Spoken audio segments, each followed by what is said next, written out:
Hi, at Splash Maps we love you to stay on the trails all year round. So watch this video, Beating the Brown Stuff, to keep you on the trails throughout the challenges of winter.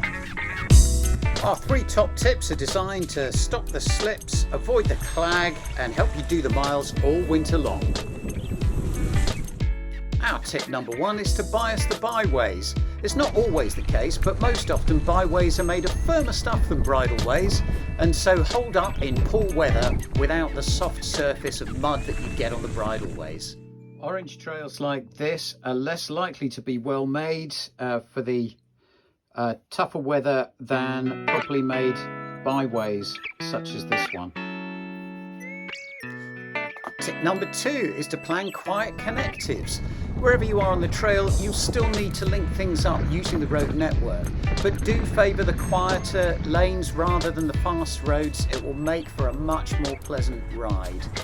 Busy roads are easy to spot. They're often numbered, like these ones, and they're encased with a thicker black encasement outside the roads.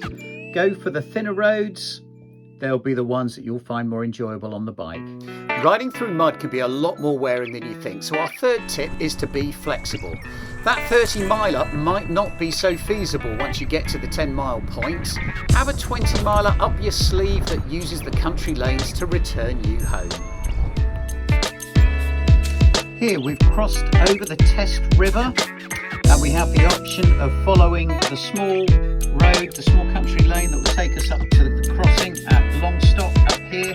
The alternative might be to take the byway this way and return over the same crossing here. And that's it, our 3 top tips on keeping up those miles during the winter months. Choose the byways and lanes and plan for flexibility. Do note that we're now producing ordnance surveys 1 to 50,000 as a standard on our personalised service. Do have a look and do subscribe below.